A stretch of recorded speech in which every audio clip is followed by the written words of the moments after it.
पढ़ रहे हैं भारत के भौतिक विभाजन या भारत के भौतिक प्रदेश। उत्तरी मैदान की बारी है। अब हिमालय पर्वतमाला हमने पढ़ लिया, उसका वर्गीकरण कैसे था स्पष्ट रूप से हमने समझ रखा है। अब हम बात करते हैं बेटा उत्तर के मैदान। देखिए ये हिमालय पर्वतमाला था, यहां पर हिमालय पर्वतमाला के दक्षिण में ये जो एरिया है ये वाला, ये है उत्तर का मैदान, और यहां पर ये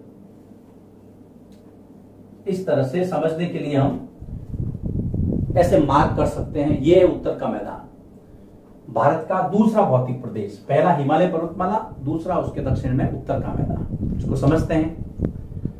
यह हिमालय पर्वतमाला के दक्षिण में स्थित है। सबसे पहली बात, उत्तर का मैदान हिमालय पर्वतमाला के दक्षिण में स्थित। सबसे पहले आपको इसकी लोकेशन पता रखनी है, और बहुत सिंपल सी बात है। हिमालय पर्वतमाला जो हमने पहले पढ़ा था उसके यहां पर यह है उत्तर का मैदान, उसके नीचे की तरफ दक्षिण में। इसका निर्माण 3 नदी प्रणालियों से हुआ है। इसका मतलब उत्तर के मैदान, इसका निर्माण 3 नदी प्रणालियों,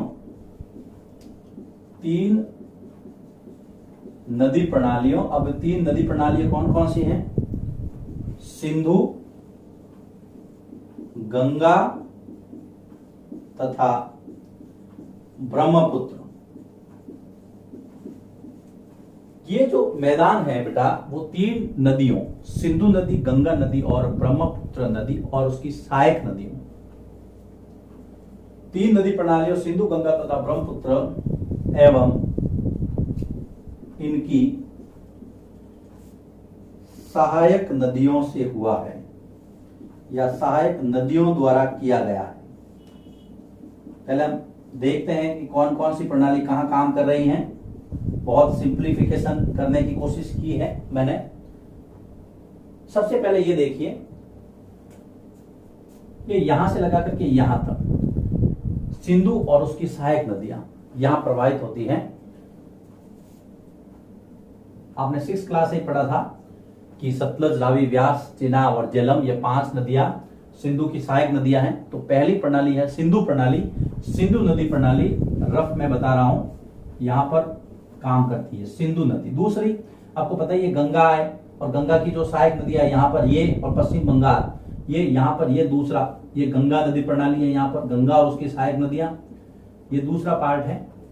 तो पहला सिंधु हो गया, दूसरा आपके गंगा हो गया, तीसरा आपके यहां पर ये ब्रह्मपुत्र, पूरा असम के साइड में ये तीसरा ब्रह्मपुत्र। तो ये 3 नदियां और 3 नदियों की सहायक नदियों के द्वारा अपवाहित जो क्षेत्र है जिससे एक उपजाऊ मैदान का निर्माण हुआ है उसको हम कहते हैं उत्तर का उपजाऊ मैदान।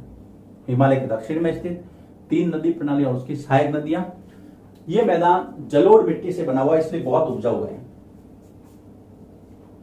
यह मैदान जलोढ़ मृदा से बना है। कौन सी मिट्टी है? जलोढ़। और आपको पता है जलोढ़ मिट्टी बहुत उपजाऊ होती है, तो इस मैदान का निर्माण जो है वो जलोढ़ मिट्टी से हुआ है। लाखों साल पहले हिमालय का जो गिरिपाद है, गिरि मतलब पर्वत, पाद मतलब चरण, हिमालय का जो निचला हिस्सा है, सबसे दक्षिणतम हिस्सा, तो लाखों वर्ष पूर्व हिमालय के गिरिपाद में स्थित, इसको हम ऐसे लिख सकते हैं, लाखों वर्ष पूर्व हिमालय के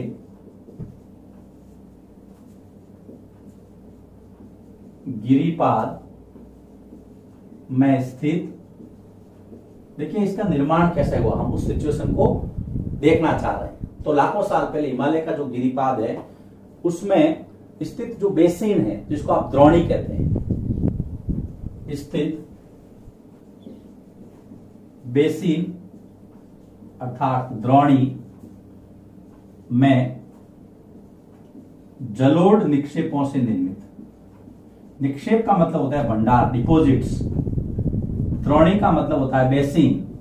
आपने 7th क्लास में पढ़ा था अमेजन बेसिन और गंगा बेसिन। देखो बेटा, ये जैसे मुख्य नदी है, अब इसकी सहायक नदी है, फिर उसकी और वितरिका, ये और इसकी सहायक नदी, ऐसे। तो ये पूरा जो सिस्टम है ये कहलाता है द्रोणी या बेसिन। तो इस बेसिन के अंदर जब जलोढ़ मिट्टी आकर के जमा होती गई तब मैदान का निर्माण हुआ है। तो सिंपल है, कोई ज्यादा इसके अंदर वेद भरे हुए नहीं है। अब जब ये उपजाऊ है, भाई जलोढ़ मिट्टी है तो उपजाऊ होगी। अब इतना 3 नदी है, 3 नदियों की प्रणाली है तो इसका फैलाव भी ज्यादा है। कहते हैं कि 7 लाख वर्ग किलोमीटर इसके अंदर, इसका जो फैलाव क्षेत्र है वो है 7 लाख वर्ग किलोमीटर के अंदर फैला हुआ है। 7 लाख वर्ग किमी या किलोमीटर में फैलाव है। आंकड़े आपको ध्यान में रखने, अगर मान लो कभी पूछ ले कि उत्तर के मैदानों के बारे में बताइए, तो आपको लिखना है कि 7 लाख वर्ग किलोमीटर में फैला हुआ है। लगभग 2400 किलोमीटर इसकी लंबाई है।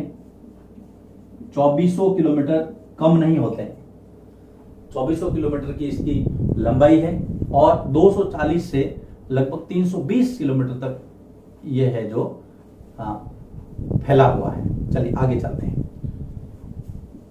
240 से 320 किलोमीटर चौड़ाई नुमा है।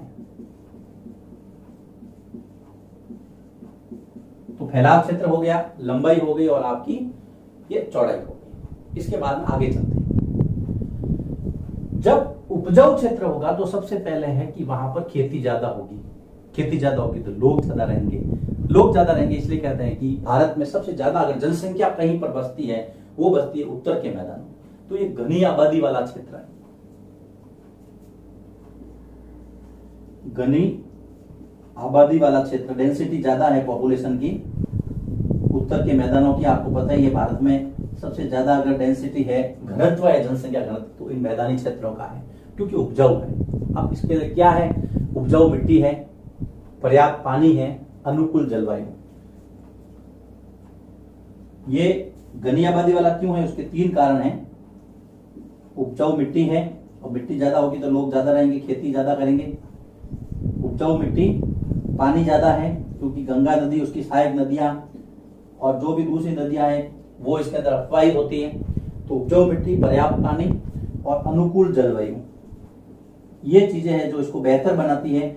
इसलिए यहाँ पर लोग ज्यादा रहते हैं। अगर आपको कोई पूछे या एग्जाम में भी पूछ ले कि बताइए उत्तर के मैदानों में जनसंख्या ज्यादा क्यों, तो आपको ये 3 कारण बताने हैं। अब हम आगे चलते हैं। ये जो पर्वतमाला है, हिमालय पर्वतमाला उत्तरी भाग में स्थित, यहां से आने वाली जो नदियां हैं वो अपने साथ में बहुत सारी चीजों को लेकर के आती हैं। मिट्टी भी होती है, खाद, क्ले और भी दूसरे सारे पदार्थ हैं। ये सारा जो है वो निक्षेपण यहाँ कर देती है। देखिए देखते हैं हम कि उत्तर की पर्वतों से आने वाली नदियां मिट्टी और अन्य पदार्थों का निक्षेपण, उत्तर से आने वाली नदियां मिट्टी व अन्य पदार्थों का निक्षेपण का मतलब है जमा करना। निक्षेपण मतलब जमा करना। हमने 7th में अपर्दन और निक्षेपण 2 क्रियाएं पढ़ी थी। तो यही है, ये यहां पर लाती है और जमा कर देती है ना, जिससे नदी द्वीपों का निर्माण होता है। मिट्टी और अन्य पदार्थों का निक्षेपण करती है। नदी की गति धीमी होने पर नदी द्वीपों का निर्माण होता है। याद रखना, नदी द्वीप बन जाते हैं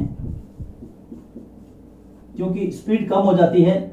पहले जब तेज बहाव होता है तो नदी एक ही धारा में चलती है, लेकिन जब वेग, ये पानी है, ये पानी जैसे मान लीजिए एक वेग से चला, फिर इसके अंदर बहुत सारा गाद, क्ले, मिट्टी थी, तो धीरे धीरे बहाव इसका कम पड़ गया और ये जो इस तरह से, ये तो इसके बीच में जो जगह छूट गई तो नदी द्वीप बन गई। ऐसे ये जगह छूटते ही यहाँ पर ये बन गया नदी द्वीप। तो नदी द्वीपों का निर्माण भी ये नदियां करती हैं।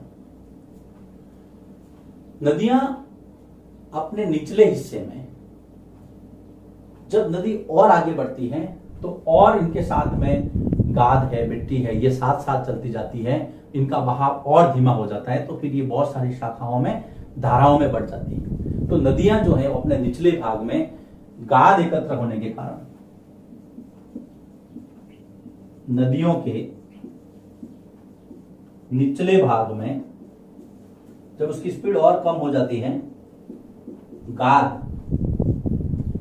का मतलब है आपके कीचड़नुमा जो संरचना होती है, जिसके साथ इसमें मिट्टी भी होगी, पत्थर कंकड़ भी होंगे और भी दूसरी सारी चीजें होगी जो नदी अपने साथ बहा ले जाती है। तो नदियां जो है अपने निचले भाग में गाद एकत्र होने के कारण धाराओं या वितरिकाओं में बढ़ जाती है। गाद एकत्र होने के कारण धाराओं या वितरिकाओं में बढ़ जाती है। धाराओं अर्थात वितरिकाओं में बढ़ जाती है। तो यहां पर एक वितरिका क्या है वो आपको समझना है। चलिए वापिस एक बार इसको क्विक रिवीजन ले लेते हैं। हमने शुरू किया है उत्तर का मैदान, जो कि दूसरा पार्ट है, ये वाला, ये यहां से लगा करके पूरा भारत का दूसरा भौतिक प्रदेश हिमालय पर्वतमाला के दक्षिण में स्थित है, जिसका निर्माण 3 नदी प्रणालियों से, सिंधु से, गंगा से और ब्रह्मपुत्र से और इसकी सहायक नदियों से हुआ है। ये मैदान जलोढ़ मिट्टी का बना है, ये आपको ध्यान रखना है कौन सी मिट्टी है।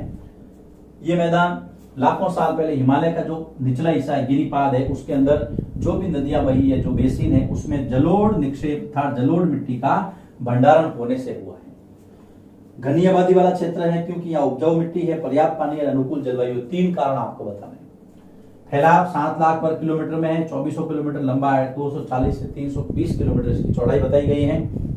उत्तर से आने वाली जो नदियां हैं वो मिट्टी और उसके साथ में अन्य पदार्थों का निक्षेपण जब करती है, इनकी गति धीमी होने पर नदी द्वीप बन जाते हैं। नदी द्वीपों का निर्माण कैसे होता है, तो आपको ये वाला पैराग्राफ लिखना है। उसके बाद में वितरिकाएं क्या है, तो ये आपको लिखना है कि नदी की जब स्पीड धीमे हो, जैसे मान ली नदी चल रही है, स्पीड धीमे हो गई तो ये इसकी वितरिकाएं हो गई, है ना, ये शाखाओं में बढ़ जाती है, इसको हम वितरिकाएं कहते हैं। चलिए लिखिए इसको। इसके बाद में हम उत्तर के मैदान वाले पार्ट को ही थोड़ा और ये जानकारी प्राप्त करने के बाद में हम ये जो 3 मैदान है उसके बारे में थोड़ी चर्चा कर लेते हैं। मैंने यहां पर ये लिख दिया है, देखो। सबसे पहला जो पश्चिमी भाग है, पश्चिमी भाग जिसको आप पंजाब का मैदान भी कहते हैं, ये सिंधु और उसकी सहायक नदियों से निर्मित है। सिंधु जिसकी सहायक नदियां सतलज, रावी, चेनाब, झेलम और व्यास मुख्य रूप से, फिर इनकी उप नदियां, ये मिलकर के इसका निर्माण करती है। इसका अधिकांश भाग जो है वो बेटा ये पाकिस्तान में चला गया है, अधिकांश भाग पाकिस्तान में, और सबसे ज्यादा इसमें दोआब क्षेत्र है। दोआब मीन्स 2 नदियों के बीच की भूमि और बहुत उपजाऊ होती है। जैसे मान लीजिए पहली नदी है, ये दूसरी, इसके बीच वाला जो क्षेत्र है ये दोआब क्षेत्र कहलाता है। 2 का मतलब संख्या रूपी 2, आप का मतलब होता है पानी। दोआब 2 नदियों के बीच की भूमि जिसको हम दोआब कहते हैं, और ये बहुत ही उपजाऊ होती है। दूसरा गंगा का मैदान, ये देखिए गंगा और इसकी सहायक नदियों द्वारा निर्मित है। ये मुख्य रूप से हरियाणा, दिल्ली, उत्तर प्रदेश, मैंने यूपी लिखा है यहाँ पे, बिहार, झारखंड और पश्चिम बंगाल जैसे जो राज्य हैं इसको कवर करते हैं। ये दूसरा मैदान। तीसरा है असम वाला, जो ब्रह्मपुत्र नदी और उसकी सहायक नदी द्वारा निर्मित है। तो ये तीनों हमने इसका क्लासिफिकेशन जो था वो मैंने आपको बता दिया, ताकि कोई बड़ा क्वेश्चन आए मान लो तो आप इसकी शुरुआत ऐसे करें, फिर ये जो फैक्ट्स हैं ऐसे लिख करके इसको यहाँ फिनिश करें। उत्तर के मैदानी हिस्से को हमने लगभग कवर कर लिया है, थोड़ा बहुत बाकी बचा है, उसको हम अगले वीडियो में ले जाएंगे। लिखिए इसको, फिर हम आगे बढ़ते हैं।